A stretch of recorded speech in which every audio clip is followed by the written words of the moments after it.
ఆమేన్. చూడండి ప్రియులారా, చదవబడినటువంటి లేఖన భాగాన్ని మనం పరిశీలన చేస్తే ప్రభువు ఇక్కడ మరి సెలవిస్తున్నటువంటి మాట ఏంటంటే 8వ వచనాన్ని చూద్దాం. అల్ఫాయో ఒమేగాయో నేనే అన్నమాట. అల్ఫాయో ఒమేగాయో నేనే, వర్తమాన భూత భవిష్యత్ కాలంలో ఉండివాడను నేనే అని సర్వాధికారియు దేవుడు నాకు ప్రభువు సెలవిస్తూ ఉన్నాడు. ఇక్కడ మనము ఆలోచన చేసినట్లయితే అక్కడ ప్రభువు అంటున్నాడు అల్ఫాయు ఒమేగాయు నేనే అనేటువంటి మాటను అంటూ ఉన్నాడు. అయితే ఈ యొక్క అల్ఫా ఒమేగా అనేటువంటి మాటను మనము ఆలోచన చేస్తే ఏంటి అల్ఫా ఒమేగా అంటే ఈ గ్రీక్ లో ఉన్నటువంటి అక్షరాలలో 24 అక్షరాలలో అల్ఫా అనేది మొదటి అక్షరము, ఒమేగా అనేది చివరి అక్షరము. అలాగే మనం చదువుకుంటున్నటువంటి ఆ యొక్క పుస్తకములలో కూడా అక్కడక్కడ ఈ యొక్క గ్రీక్ పదాలు వస్తూ ఉంటాయి కదా. ఏంటి సిగ్మా, డెల్టా, మ్యాథ్స్ లో వస్తూ ఉంటాయి కదా. ఇవన్నీ కూడా ఈ యొక్క గ్రీక్ పదాలు.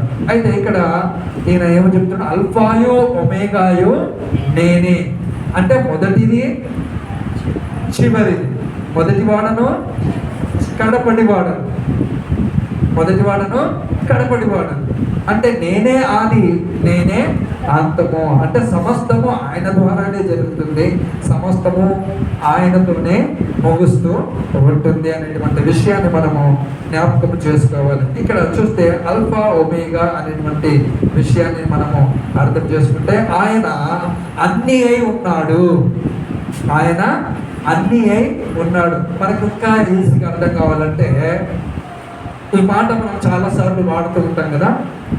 అరే వాడికి అన్నీ వచ్చారా, A to Z ఏమంటాం, A to Z విన్నారా మీరు? A to Z అంటే ఏ నుంచి జడ్ వరకు మొత్తం వాడు చేయలేనటువంటి పని ఉండదు, ఆయనకు తెలియనిదంటూ ఉండదు అనేటువంటి విషయాన్ని సంబోధించడానికి, తెలియపరచడానికి ఆ వ్యక్తిని గురించి మనము ఈ యొక్క ఉదాహరిస్తూ ఉంటాం. A to Z వాడికి అన్నీ తెలుసు, ఆయనకు అన్నీ తెలుసు. అలాగే ఇక్కడ ప్రభువు కూడా తనను తాను ఏమని చెప్పుకుంటున్నాడంటే నేనే అల్ఫా నేనే ఒమేగా. అంటే మన భాషలో చెప్పాలంటే A to Z నేనే, నా ద్వారానే సమస్తం కలుగుతుంది, నా ద్వారానే సమస్తం జరుగుతుంది, నా ద్వారానే సమస్తం ముందుకు సాగుతుంది అనేటువంటి విషయాలను మనము జ్ఞాపకం చేసుకోవాలి. అలాగే మనము చూస్తే ఇక్కడ అల్ఫాయు ఒమేగాయు నేనే అనేటువంటి మాటను మనం చూస్తున్నాం. ఇక్కడ నేనే అనేటువంటి మాట దగ్గర కూడా మనం ఒకసారి ఆలోచన చేద్దాం. చూడండి, క్రింద మీరు చూసినట్లయితే ఆదియు అంతము నేనే అనేటువంటి విషయాన్ని తెలియజేస్తున్నాడు. బైబిల్ గ్రంథంలో కూడా నేనే అనేటువంటి మాట చాలా అధికారంతో కూడుకున్నది, చాలా అధికారంతో శక్తితో కూడుకున్నది. చూడండి, ఫర్ ఎగ్జాంపుల్ మనం చూస్తే ఆ యొక్క యోహాను సువార్తలోనే ప్రభువు అంటున్నాడు జీవాహారమును నేనే, లోకమునకు వెలుగును నేనే, అలాగే గొర్రెల ద్వారమును నేనే, గొప్ప కాపరిని నేనే, పునరుద్ధానమును జీవమును నేనే, మార్గమును సత్యమును నేనే, నిజమైన ద్రాక్షావల్లిని నేనే, నా ద్వారానే తప్ప ఎవడు కూడా తండ్రి దగ్గరికి రాడు. అంటే ఈయన ద్వారానే మనము సమస్తం ఏమైనా చేయగలుగుతాము, ఈయన ద్వారానే మనము ఏమైనా పొందగలుగుతాము, ఈయన ద్వారానే మనకు రక్షణ, ఈయన ద్వారానే మనకు విమోచన, ఈయన ద్వారానే మనకు ఆశీర్వాదము, ఈయన ద్వారానే మన పాపములకు ప్రాయశ్చిత్తము కలుగుతుంది అనేటువంటి విషయము. ఈ నేనే అనేటువంటి మాటలో నాకంటే గొప్పవాడు ఎవడు లేడు, నాకంటే ముందు ఎవడు లేడు, నా తర్వాత ఎవడు ఉండడు అనేటువంటి విషయము మనం ఆలోచన చేసుకోవాలి. అందుకే మరి భక్తులతో విశ్వాసాల చేత ఆయన ఈ మాటను చెప్తూ ఉంటాడు. ఫర్ ఎగ్జాంపుల్ మనం ఆలోచన చేసినట్లయితే అబ్రహాం గారితో ఆయన అంటాడు కదా, నేను నిన్ను ఆశీర్వదిస్తాను, నీ సంతానమును మరి విస్తరింపజేస్తాను అనేటువంటి ఆ సందర్భంలో మనం చూస్తే నేను సర్వశక్తి గల దేవుడను అంటాడు. ఏమంటాడు చెప్పాలి, అందరూ కాకుండా కూడా స్పందించాలి. ఏమంటాడు, నేను సర్వశక్తి గల దేవుడను, నా సన్నిధిలో నడుచుచు నిందారహితుడిగా ఉండము, నేను నిన్ను అభివృద్ధి పరుస్తాను, నేను నిన్ను ఆశీర్వదిస్తాను. అంటే నేను సర్వశక్తి గల దేవుడను, అనేటువంటి విషయము అబ్రహాం గారితో ఆయన చెప్పడం జరిగింది. అలాగే మనం చూస్తే ప్రభు కూడా అంటాడు కదా, మత్తయి సువార్త 28వ అధ్యాయంలో 18వ వచనము మనము చదివినట్లయితే, భూలోకమందును పరలోకమందును నాకు సర్వాధికారము ఇవ్వబడింది. ఏమంట? భూలోకమందు పరలోకమందు నాకు సర్వాధికారము ఇవ్వబడింది అనేటువంటి విషయాన్ని మనము చూస్తూ ఉన్నాం. ప్రియ సంఘం, ఇక్కడ మనం చూసినట్లయితే ఆయన ఆది అయి ఉన్నాడు, ఆయన సమస్తమై ఉన్నాడు అనేటువంటి విషయాన్ని ఇక్కడ నేనే అనేటువంటి మాటలో మనం అర్థం చేసుకోవాలి. అధికారం ఉంది, నేనే అనేటువంటి మాటలో శక్తి ఉంది, నేనే అనేటువంటి మాటలో ప్రభావం ఉంది, నేనే అనేటువంటి మాటలో ఆయన ఏమైనా చేయగలడు అనేటువంటి విషయాన్ని మనం ఆలోచన చేసుకోవాలి. ఈ యొక్క నేనే అనేటువంటి మాటలో లేదా నేను అనేటువంటి మాటలో మనం ఆలోచన చేస్తే ఇది సర్వశక్తుడు అనేటువంటి మాటకు కూడా ప్రతిరూపంగా ఉంది. అందుకే మోషే భక్తుడు ఆ ఎడారి ప్రాంతంలో తన గొర్రెలను కాస్తూ ఉన్నప్పుడు ఆ మండుచున్నటువంటి పదలో ఒక స్వరము ఆయన వింటాడు కదా, ఒక స్వరము ఆయన వింటాడు. విన్న తర్వాత లేదంటే ఆ దృశ్యాన్ని చూసిన తర్వాత ఆయన దగ్గరకు వెళ్తున్నప్పుడు అంటాడు, ఇది పరిశుద్ధమైన స్థలము, నేను చెప్పులు విడువురా. తర్వాత ఆయనతో కన్వర్సేషన్ జరుగుతుంది. ఇదిగో మోషే, నేను నిన్ను నియమించుకున్నాను, నా ప్రజలను ఇశ్రాయేలులను ఆ యొక్క ఐగుప్తు బానిసత్వంలో నుండి నీవే విడిపించాలి. ప్రభువా, నేను వెళ్తాను ఐగుప్తు దేశంలోనికి, మరి నిన్ను ఎవరు పంపించారు అంటే నేనేం చెప్పాలా? అప్పుడు ఆయన అంటాడు ఏమని, నిర్గమకాండము 3వ అధ్యాయం 13-14 వచనాలలో, నేను ఉన్నవాడను అనువాడనే ఉన్నాను. నేను ఉన్నవాడను అనువాడను అంటే నేను ఆది అయి ఉన్నవాడు, అంతమై ఉన్నాను, సమస్తము ఎప్పటికీ ఉండేటువంటి వాడను అని అర్థం. అందుకే ఇక్కడ మరి యోహాను భక్తుడు యేసుక్రీస్తుని గురించి చెప్తున్నటువంటి మాట ఏంటంటే, ఆయన ఆల్ఫా ఒమేగా, ఆయన ఉన్నవాడు, నిరంతరం ఉండేటువంటి వాడు, మార్పు లేనటువంటి వాడు, మార్పు లేనటువంటి వాడు, మారని వాడు అనేటువంటి విషయాన్ని మనము ఆలోచన చేయాలి. అలాగే మనము తర్వాత ముందుకు వెళ్తే, వర్తమాన భూత భవిష్యత్ కాలంలో ఉన్నవాడను నేనే అనేటువంటి మాటను తెలియజేస్తున్నాడు. దాని గురించి గత వారం మనము ధ్యానించాం కాబట్టి అది మనకు అది ఇప్పుడు అవసరము లేదు. దాని తర్వాత మనం ఆలోచన చేస్తే, సర్వాధికారియు దేవుడు నాకు ప్రభువు సెలవిచ్చుచున్నాడు. ఏమంట? సర్వాధికారి. ఇక్కడ చూడ, సర్వాధికారి. ఇది సర్వాధికారి అనేటువంటి మాట 2 పదాల కలయిక. సర్వము, అధికారం అంటే సర్వము పైన అధికారం కలిగినటువంటి వాడు అనేటువంటి విషయాన్ని మనము అర్థం చేసుకోవాలి. ఇక్కడ ఒక పదం కనపడుతుంది కదా మీకు, ఏంటది? క్రిస్టోస్ ఓ ప్యాట్రోకేటర్. అంటే క్రిస్టోస్ అంటే క్రీస్తు, ఓ అంటే గ్రీక్లో దా అని అర్థం. ప్యాట్రోకేటర్ అంటే రూలర్, ఏలువాడు. దేనిని ఏలువాడు? సమస్తమును ఏలువాడు, ఆల్ రూలర్.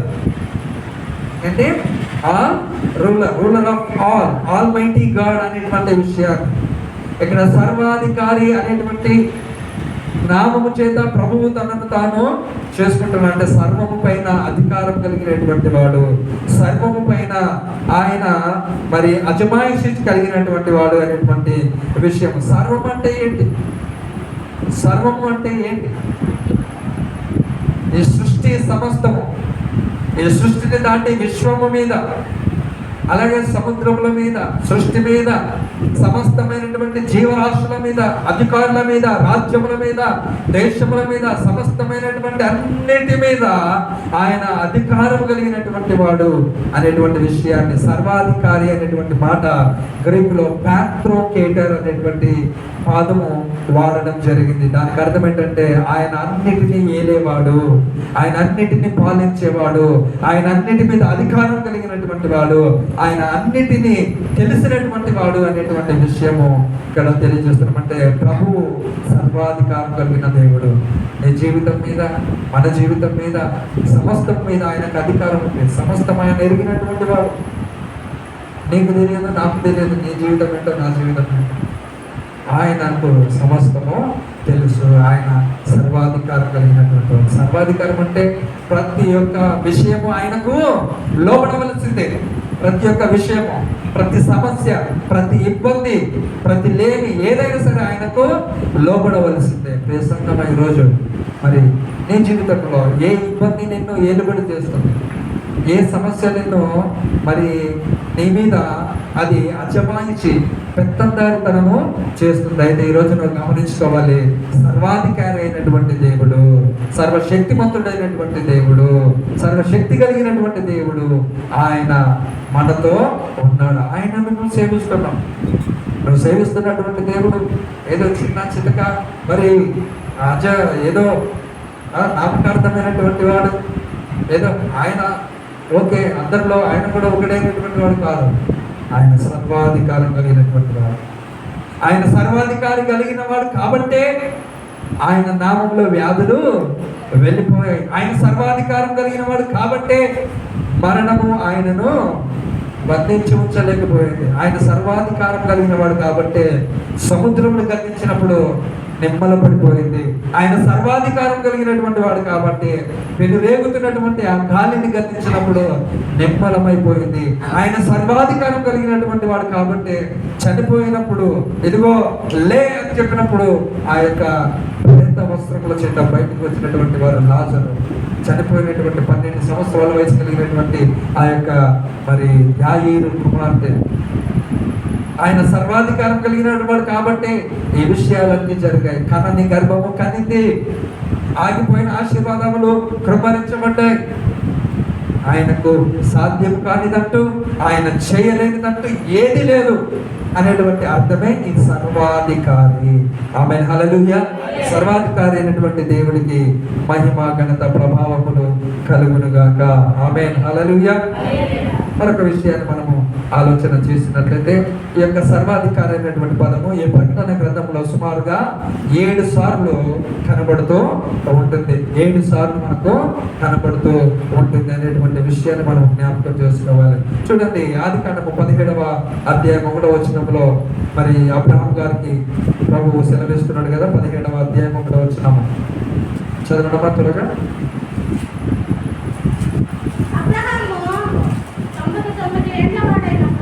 99 ఏళ్ల వాడైనప్పుడు యెహోవా అతనికి ప్రత్యక్షమై నేను సర్వశక్తి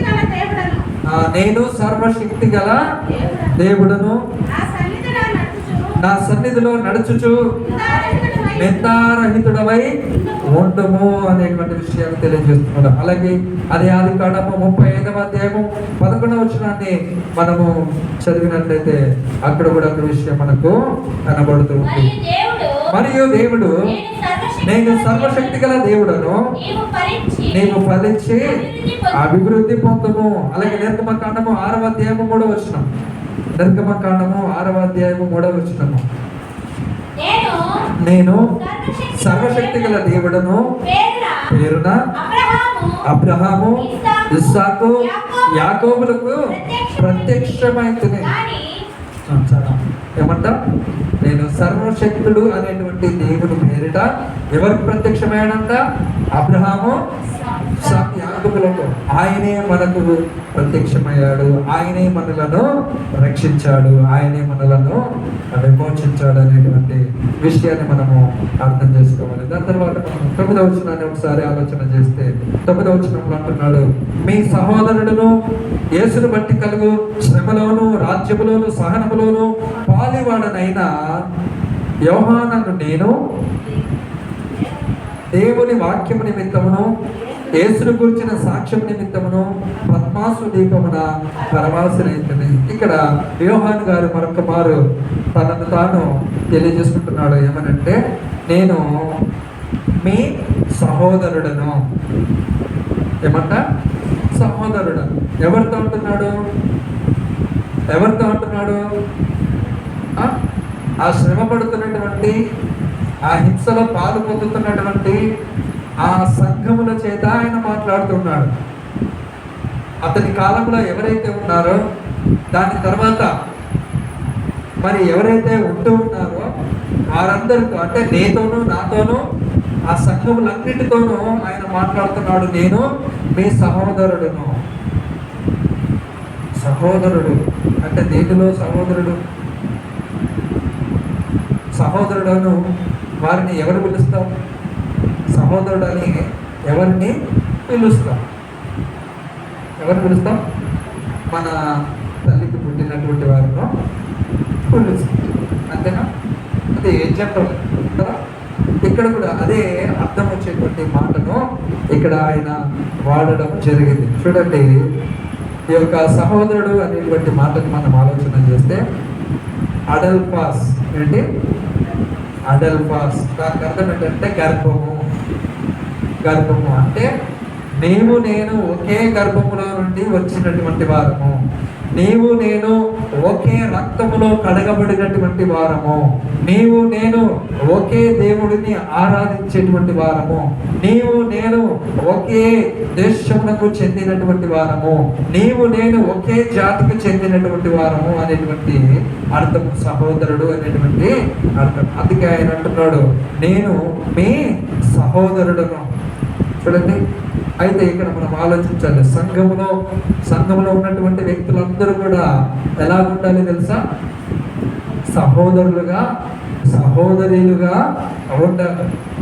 సహోదరులుగా ఉండాలి. అంటే ఒక తల్లి గడుపున్నటువంటి పుట్టినటువంటి వారు ఏ విధంగా అయితే ఉంటారో కలిసిగా, ఆ విధంగా మీరందరూ కూడా ఉండాలి అనేటువంటి విషయాన్ని ఆలోచన చేస్తున్నాడు. సంఘంలో భేదాభిప్రాయాలు ఉండకూడదు, సంఘంలో తారతమ్యాలు ఉండకూడదు, సంఘంలో హెచ్చు తగ్గులు ఉండకూడదు, పెద్ద చిన్న అనేది ఉండకూడదు. అందరూ వారిని బట్టి సహోదరులుగా ఉండాలి. చూడండి, ఇక్కడ మనం ఆలోచన చేసినట్లయితే యోహాను నేను మీ సహోదరుడను అంటున్నాడు. నేను మీ సహోదరుడను అంటే మీతో సమానమైనటువంటి వాడను, మీతో పాలివాడనైనటువంటి వాడను. మీరు ఏ విధంగా అయితే ఉన్నారో నేను కూడా ఆ విధమైనటువంటి మరి విధానం కలిగినటువంటి వాడని అనే విషయాన్ని ఆలోచన చేస్తూ ఉన్నాడు. అంటే యేసుక్రీస్తును ప్రత్యక్షంగా చూసినటువంటి యోహాను, యేసుక్రీస్తును ప్రత్యక్షంగా తాకినటువంటి యోహాను, యేసుక్రీస్తు యొక్క బోధలను ప్రత్యక్షంగా మరి విన్నటువంటి యోహాను ఆయన అంటున్నాడు, నేను మీ సహోదరుడు అంటున్నాడు. డైరెక్ట్ గా చూశాడు యేసయ్యను కళ్ళతో, డైరెక్ట్ గా విన్నాడు యేసు చెప్పినటువంటి ఆ యొక్క మాటలను, డైరెక్ట్ గా ఆయనను తాకాడు, ఆయన హృదయానికి హత్తుకున్నాడు.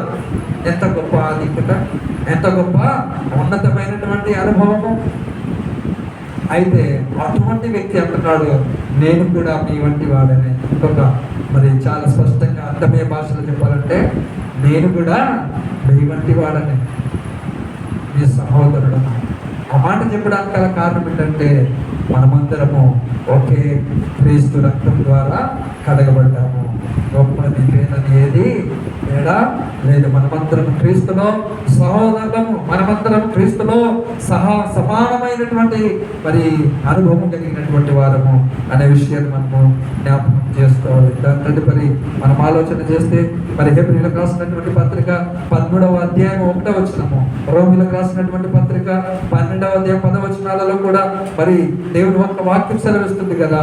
హెబ్రీయులకు రాసిన పత్రిక 13:1 సహోదర ప్రేమ నిలువరముగా ఉండని. ఇక్కడ పౌలు భక్తుడు చెప్తున్నాడు, గ్రంథకర్త చెప్తున్నాడు ఏమని? సహోదర ప్రేమ నిలవరముగా ఉండనేడు. ఎప్పటికీ సహోదర ప్రేమతో మీరు ముందుకు సాగండి, ఎప్పటికీ మీరు సహోదరులుగా మీరు ముందుకు నడవండి, సహోదరులుగానే భావించుకోనండి అనేటువంటి విషయాన్ని మీరు చూసుకోవాలి అనేటువంటి విషయం. తర్వాత మరి రోమీయులకు రాసిన పత్రిక 12:10 కూడా మనం చూస్తే, సహోదర ప్రేమ విషయంలో ఒకని యందు ఒకడు అనురాగము గలవారై ఘనత విషయంలో ఒకరికొకడు గొప్పగా ఎంచుకొనుడి. ఏమంట? ఏ విషయంలో? ఒకని యందు ఒకరు అనురాగం కలిగిన వారై ఉండాలి.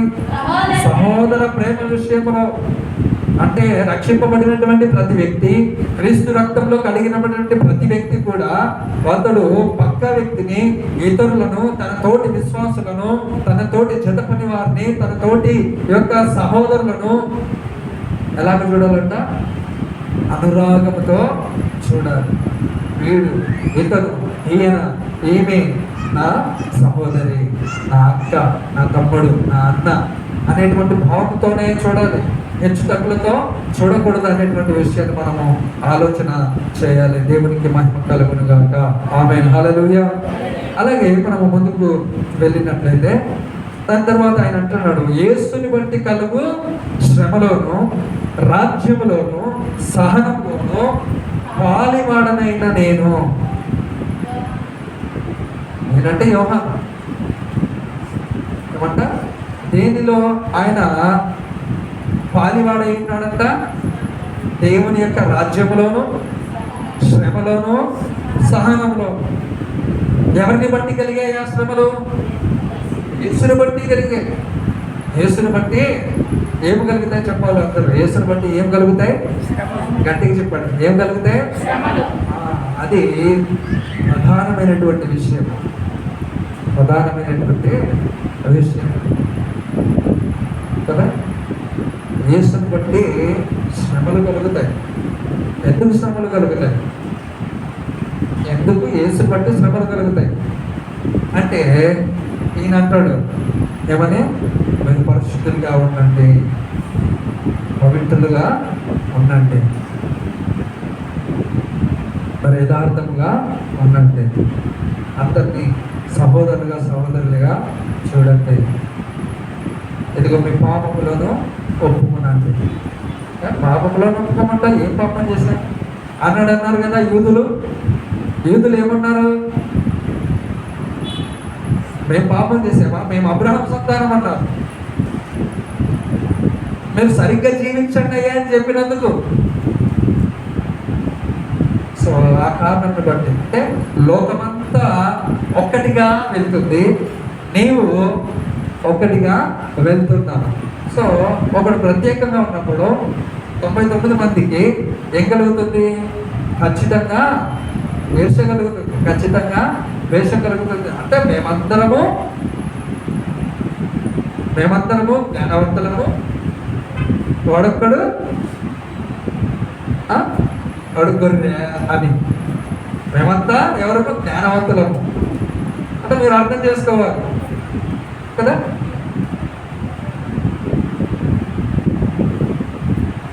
యేసుని బట్టి శ్రమలు కలుగుతాయి అనేటువంటి విషయాన్ని మనము జ్ఞాపకం చేసుకోవాలి. అయితే ఆ కలిగినటువంటి శ్రమలోను, ఆయన రాజ్యంలోను, సహనంలోను పాలివాడనే. అంటే నేను కూడా మీరు ఏ విధంగా శ్రమ పొందుతున్నారో, మీరు ఏ విధంగా హింస పొందుతున్నారో, నేను కూడా మీతో పాటు పార్ట్నర్గా ఉన్నాను. నేను కూడా పాలివాడనే అనేటువంటి విషయాన్ని మనము జ్ఞాపకం చేసుకోవాలి. చూడండి ఎలాగే ఆయన అంటున్నాడు, యోహానును నేను దేవుని వాక్యము నిమిత్తము, యేసుని గురించిన సాక్ష్యము నిమిత్తము. ఎవరి నిమిత్తం అంట? దేవుని యొక్క వాక్యం నిమిత్తం. ఈరోజు దేవుని యొక్క వాక్యం నిమిత్తము ఎంతో మంది హింసింపబడుతూ ఉన్నారు, అవునా? ఈరోజు దేవుని యొక్క వాక్యం నిమిత్తము ఎంతో మంది చంపబడుతూ ఉన్నారు. ఈరోజు దేవుని యొక్క వాక్యం నిమిత్తము ఎంతో మంది వెలివేయబడుతూ ఉన్నారు. ఈరోజు దేవుని యొక్క వాక్యం నిమిత్తము ఎంతో మంది ద్వేషింపబడుతున్నారు. అలాగే యేసుక్రీస్తు యొక్క సాక్ష్యమును బట్టి యోహాను సాక్ష్యం ఇస్తున్నాడు, దేవుని వాక్యాన్ని ప్రకటిస్తున్నాడు. ఎదుగో యేసుక్రీస్తు ఆయన దేవుని కుమారుడు, యేసుక్రీస్తు రక్షకుడు, యేసుక్రీస్తు విమోచకుడు, ఆయన మానవాళ్ళందరి కొరకు తన రక్తమును కాల్చినటువంటి దేవుడు అని ఆయన ఆ యొక్క ఎఫెసు పట్టణంలో, ఆ యొక్క రోమా సామ్రాజ్యంలో ప్రకటిస్తున్నప్పుడు ఆ రోమా చక్రవర్తి ఈ యోహానుని పట్టేసుకొని ఏంటన్నా యేసు రక్షకుడా,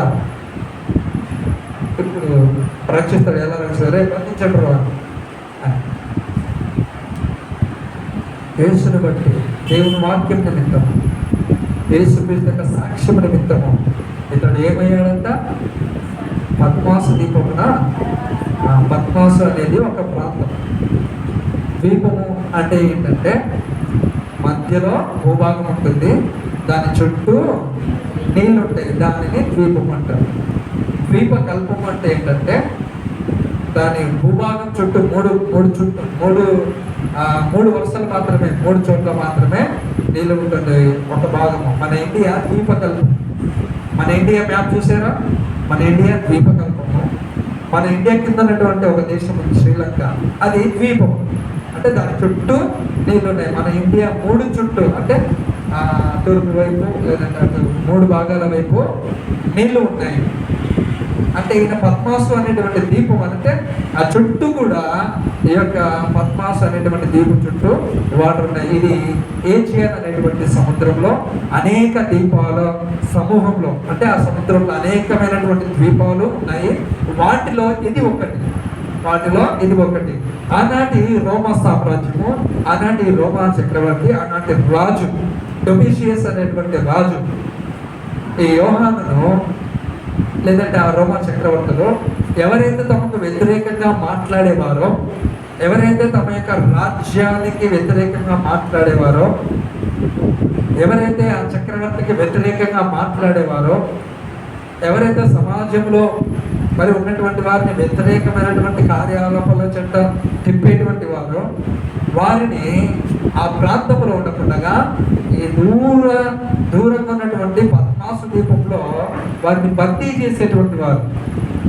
ఎందుకంటే ఒకవేళ ఆ వ్యక్తిని అదే గ్రామంలో చంపినట్లయితే, ఏ విషయం కొరకైతే ఆ వ్యక్తి పోరాడుతున్నాడో, ఏ విషయం అయితే ఆ వ్యక్తి ప్రకటిస్తూ ఉన్నాడో, అదే సమయంలో అదే ప్రాంతంలో ఆ వ్యక్తిని ఇబ్బంది పెట్టినట్లయితే, లేదా ఆ వ్యక్తిని మరి మరణానికి గురి చేసినట్లయితే అతడిని చూసినటువంటి వారు ఇంకా అనేక మంది ప్రేరేపితమవుతారు అని సింపుల్గా వీరు చాలా చాకచక్యంగా ఏం చేసేవారు, అటువంటి ప్రధానమైన వ్యక్తిని ఆ స్థలంలో నుండి, ఆ ప్రాంతంలో నుండి తీసి ఎక్కడో ఎవరు నిర్మానుష్యంగా ఉన్న చోట ఆ యొక్క ద్వీపంలో, ఆ పద్మాస్ అనేటువంటి ద్వీపంలో పడవేయడము జరుగుతుంది.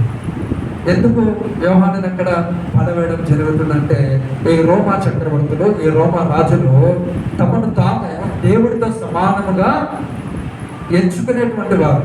తమని తాము దేవుడితో సమానముగా, ఇదిగో ఈ చక్రవర్తి, రోమా చక్రవర్తి, ఈ రాజు దేవుని యొక్క కుమారుడు లేదంటే దైవ సమానుడు అని వారికి వారు ఆ యొక్క స్థానంలో చెప్పుకునేటువంటి వారు, ఊహించుకునేటువంటి వారు. ప్రజలందరూ వారిని ఆ యొక్క దేవుడి స్థానంలో దేవుడిగా భావించమని వారు కోరేటువంటి వారు.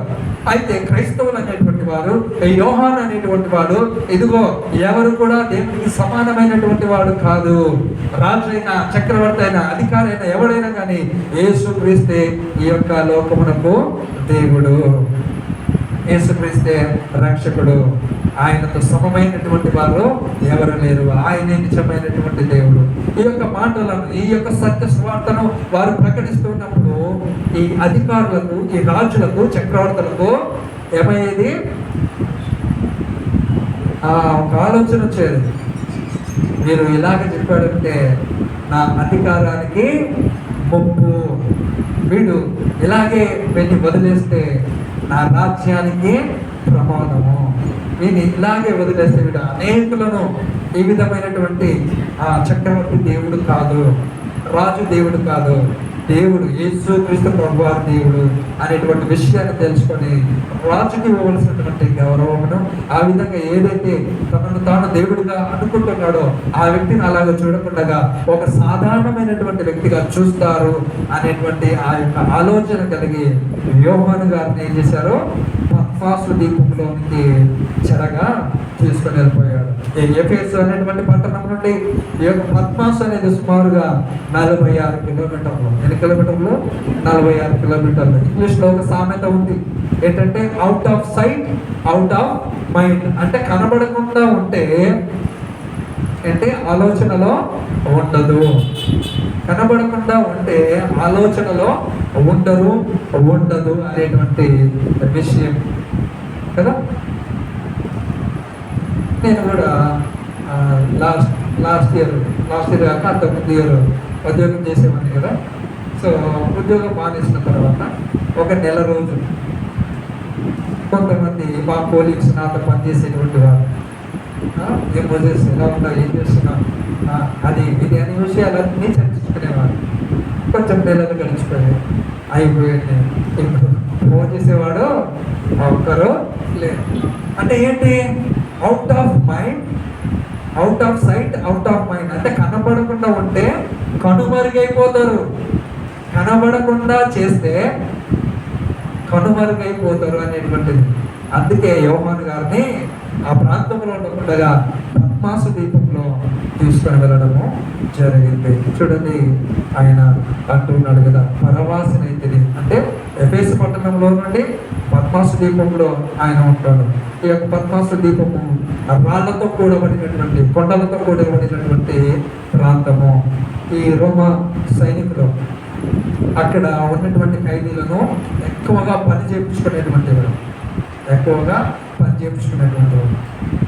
సో ఇలాగా పని చేయించుకున్నటువంటి ఈ యొక్క మరి ఆ పద్మాసు ప్రాంతాన్ని, లేదంటే దానిని ఏమని పిలుస్తారంటే పీనల్ కాలనీ. ఏమంటారు అంటే శిక్షా స్మృతి కాలనీ.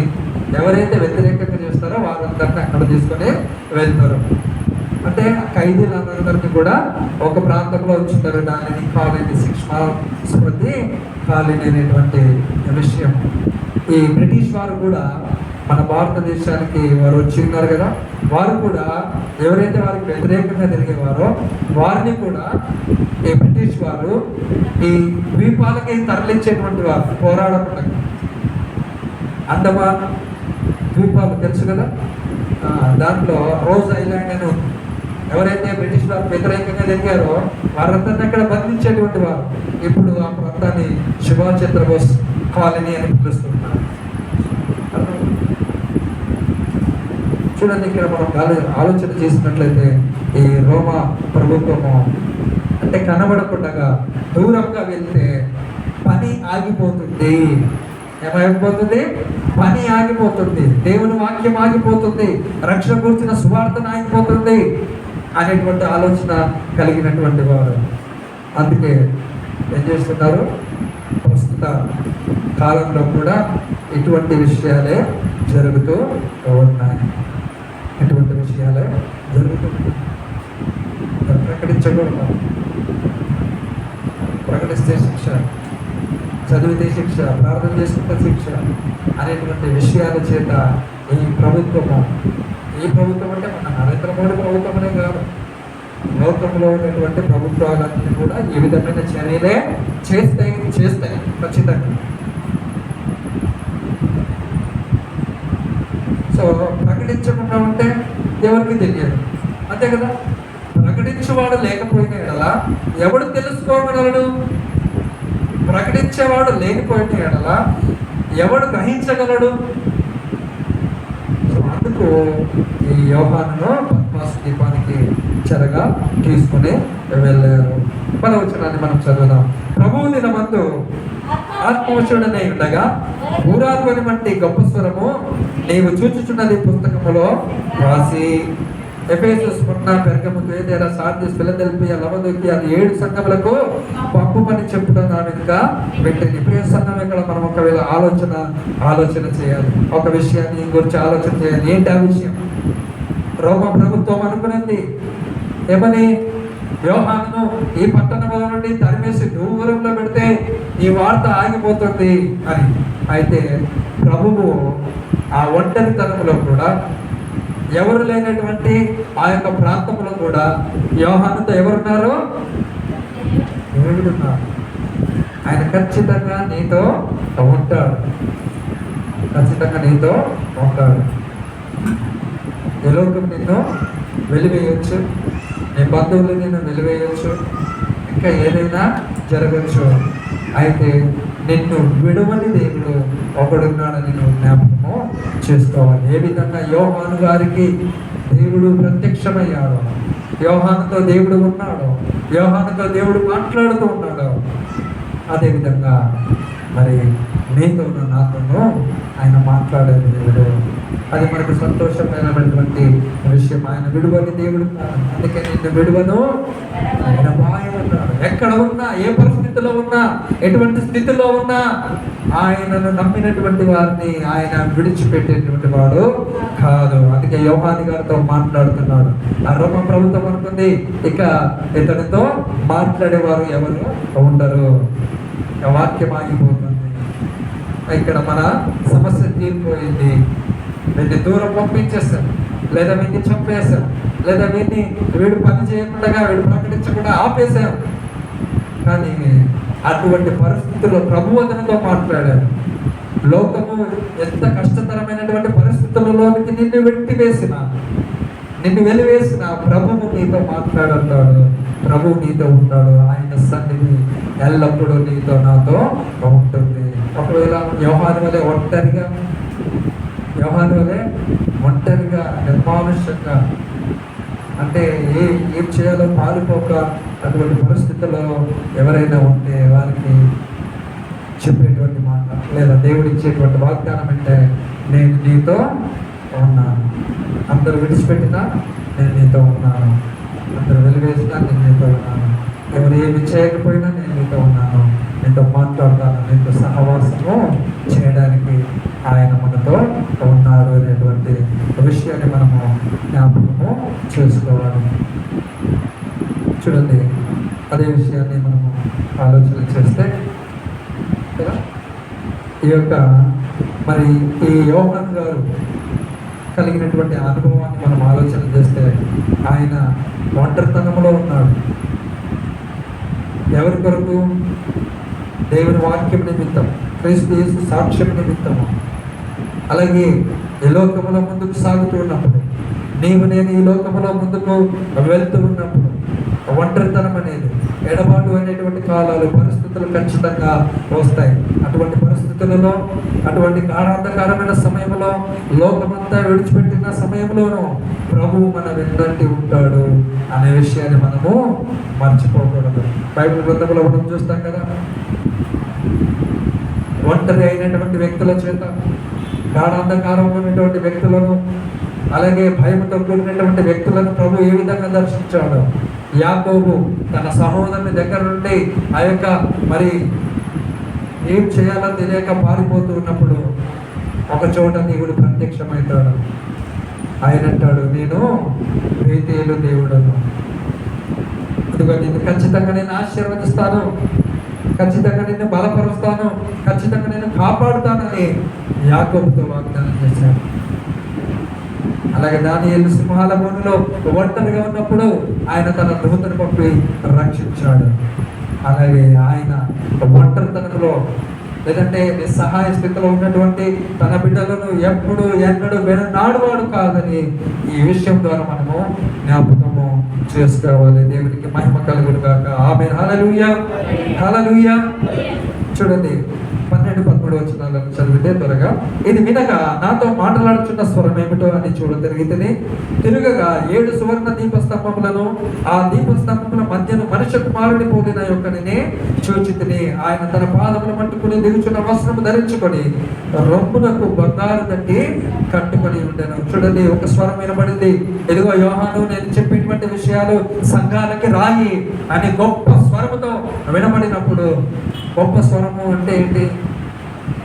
అధికారంతో చెప్పబడినటువంటి మాట, శక్తితో చెప్పబడినటువంటి మాట, గొప్పగా పలకబడినటువంటి ఆ మాట ఏమిటో అని చూసినప్పుడు ఆయన ఒక దృశ్యాన్ని చూశాడు, ఆయన ఒక చిత్రాన్ని చూశాడు, ఆయన ఒక వివరణాన్ని చూశాడు. ఏంటి ఆ వివరం అంటే, ఒక మనుష్యుడు సువర్ణ దీపస్తంభముల మధ్య, 7 సువర్ణ దీపస్తంభముల మధ్య మనుష్య కుమారుని పోలిన ఒకటిని చూచాడు.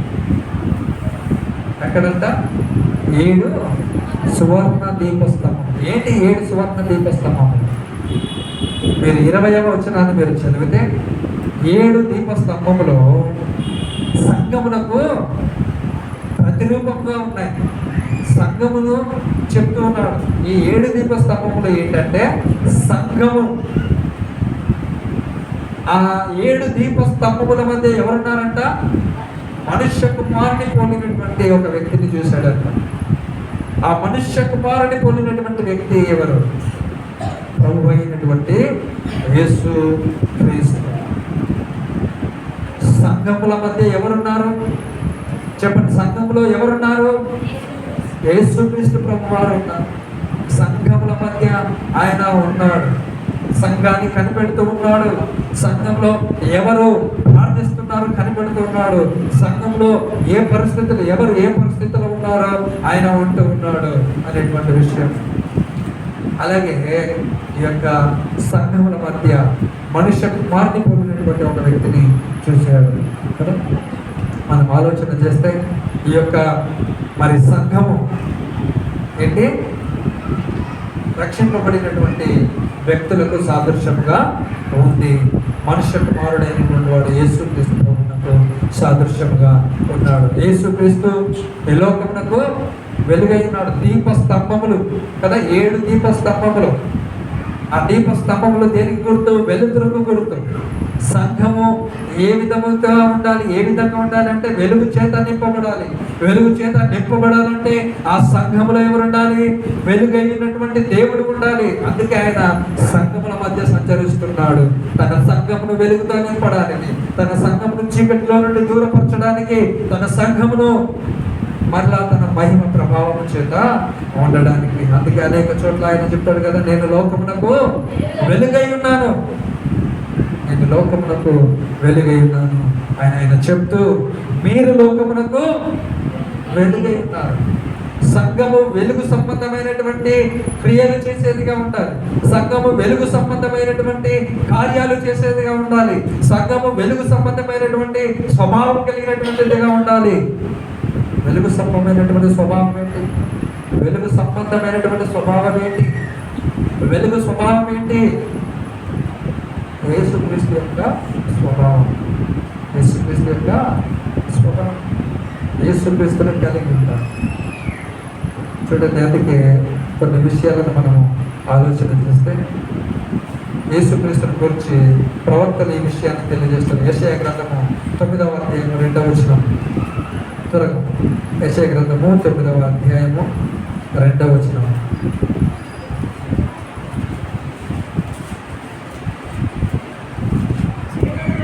చీకటిలో నడుచు జనులు గొప్ప వెలుగును చూచుచున్నారు. మరణ ఛాయ గల దేశ నివాసుల మీద వెలుగు ప్రకాశించును. ఆమేన్, హల్లెలూయా. ఏమంట? చీకటిలో నడుచుచున్నటువంటి జనులు గొప్ప వెలుగును చూశారు. ఈ యొక్క ప్రవచనం, ఈ మాట యేసుక్రీస్తుని గురించి చెప్పబడింది. అంటే యేసులైనటువంటి జీవితము దేనితో పోల్చబడింది? చీకటితో పోల్చబడింది, అంధకారంతో పోల్చబడింది. చీకటిలో ఉన్నటువంటి వ్యక్తి అతడు ఎక్కడికి వెళ్తున్నాడో, ఏమి చేస్తున్నాడో, అతని గమ్యం ఏమైపోతుందో ఏమీ తెలియదు. యేసులైనటువంటి జీవితము చివరికి ఏమవుతుందో ఏమి ఆ వ్యక్తికి తెలియదు. యేసును కలిగినటువంటి జీవితము అతనికి ఒక గమ్యము, అతనికి ఒక లక్ష్యం అనేటువంటి విషయాన్ని మనం జ్ఞాపకం చేసుకోవాలి. అలాగే మనం మరొక విషయం చూస్తే ఎఫెసీయులకు రాసినటువంటి పత్రిక 5వ అధ్యాయం 8వ వచనం. ఎఫెసీయులకు రాసినటువంటి పత్రిక 5వ అధ్యాయము 8వ వచనం. మీరు పూర్వమందు ఏమంట? మీరు పూర్వమందు చీకటి అయి ఉండిరి, ఇప్పుడైతే ప్రభువునందు వెలుగై ఉన్నారు. ఆమేన్, హల్లెలూయా. ఏమంట? ప్రభువునందు వెలుగై. ప్రభువులో ఎవరుంటే వారు వెలుగు సంబంధులు. సంఘముల మధ్య మనుష్యత్వాన్ని పోలినటువంటి ఆయన ఎందుకున్నాడు సంఘముల మధ్య అంటే? తన సంఘమును వెలుగు చేత నింపబడడానికి, తన సంఘములో ఉన్నటువంటి వ్యక్తులను వెలుగు చేత నింపబడడానికి. వెలుగు ప్రకాశిస్తుంది. వెలుగు జ్ఞానానికి సాదృశ్యం, వెలుగు స్పష్టతకు సాదృశ్యం, వెలుగు ధైర్యానికి సాదృశ్యం, వెలుగు పరిశుద్ధతకు సాదృశ్యము. సంఘము వెలుగు సంబంధమైన క్రియలు చేయాలి. దేని ద్వారా వెలుగు పొందుకుంటుంది, దేని ద్వారా పరిశుద్ధతను పొందుకుంటుంది, దేని ద్వారా యథార్థతను పొందుకుంటుంది అంటే క్రీస్తు ద్వారానే సంఘానికి. అంటే నీకు నాకు వెలుగు, నీకు నాకు యథార్థత, నీకు నాకు పరిశుద్ధత, ఆయనను కలిగి ఉండాలి. ఆయనను కలిగి లేనటువంటి జీవితం ఇంకా అనేక వచనాలు ఉన్నాయి కానీ చెప్పడానికి సమయం సరిపోదు కదా. పేతురు భక్తుడు అంటాడు, చీకటిలో నుండి ఆశ్చర్యమైన తన వెలుగులోనికి మిమ్మల్ని పిలిచిన వాని గుణాతిశయాలు చెప్పాడు. అంటే ఎక్కడున్నామంట? చీకటిలో ఉన్నా. యేసు లేనటువంటి లోకము, యేసు లేనటువంటి జీవితము చీకటిమయము, కారము, అంత అస్తవ్యస్తము, అయోమయం.